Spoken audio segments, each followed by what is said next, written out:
আসসালামু আলাইকুম।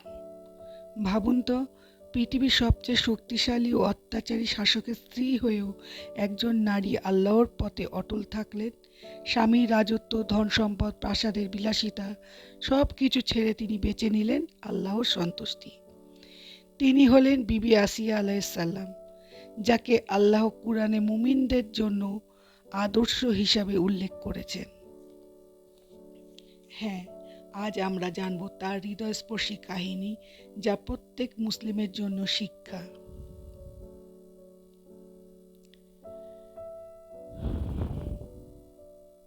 অনেক বছর আগে মিশরের শাসক ছিলেন ফেরাউন।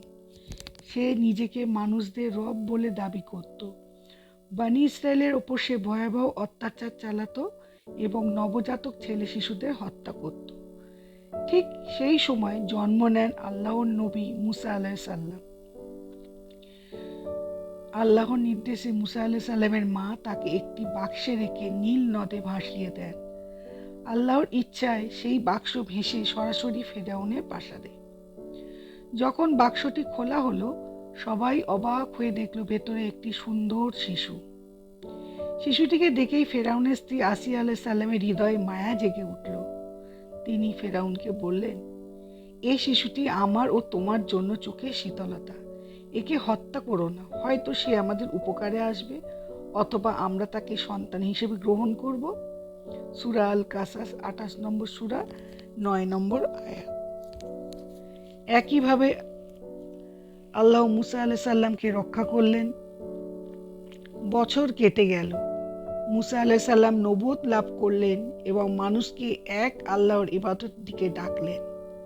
আসিয়া আলাইহিস সালাম সত্যকে চিনতে পারলেন। তিনি গোপনে আল্লাহর উপর ঈমান আনলেন। তিনি জানতেন, যদি ফেরাউন বিষয়টি জানতে পারে তবে কঠিন শাস্তি দেবে। তবুও তিনি ঈমান থেকে ফিরে আসেননি। যখন ফেরাউন জানতে পারল যে তার নিজের স্ত্রী আল্লাহর ওপর ঈমান এনেছেন, তখন সে প্রচণ্ড রেগে গেল। আসিয়া আলাইহিস সালামকে তপ্ত রোদের নিচে হাত পা বেঁধে নির্যাতন করা হলো। তাকে বলা হলো, ঈমান ছেড়ে দাও। কিন্তু তিনি বললেন, না, আমি ফিরে যাচ্ছি।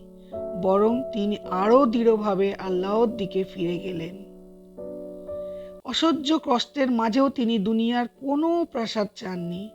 তিনি আল্লাহর কাছে দোয়া করলেন, হে আমার রব, আপনার কাছে জান্নাতে আমার জন্য একটি ঘর নির্মাণ করুন।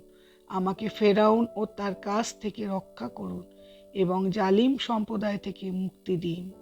সূরা আত-তাহরিম 66 নম্বর সূরা 11 নম্বর আয়াত।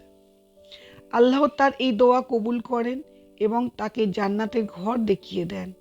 এরপর তিনি ঈমানের উপর অটল থেকেই শাহাদত বরণ করেন। রাসূল সাল্লাল্লাহু আলাইহি ওয়াসাল্লাম আসিয়া আলাইহিস সালামের উচ্চ মর্যাদার কথা উল্লেখ করেছেন এবং তাকে পৃথিবীর শ্রেষ্ঠ নারীদের একজন হিসাবে বর্ণনা করেছেন। এটি প্রমাণ করে আল্লাহর কাছে মর্যাদা ধনসম্পদ বা ক্ষমতার নয়, মর্যাদা ঈমান ও তাকওয়ার। বিবি আসিয়া আলাইহিস সালাম আমাদের শেখান সত্যকে চিনে তা গ্রহণ করতে, আল্লাহর জন্য ধৈর্য ধরতে, দুনিয়ার প্রাসাদের চেয়ে জান্নাতকে বেশি ভালোবাসতে, যে কোনো অবস্থায় ঈমানের উপর অটল থাকতে। আল্লাহ আমাদের সবাইকে বিবি আসিয়া আলাইহিস সালামের মতো দৃঢ় ঈমান দান করুন। আমিন। আসসালামু আলাইকুম ওয়া রাহমাতুল্লাহি ওয়া বারাকাতুহু। কেমন লাগলো? যদি ভালো লাগে একটা লাইক করে শেয়ার করে দেবেন। দেখা হবে পরের একটি ভিডিওতে।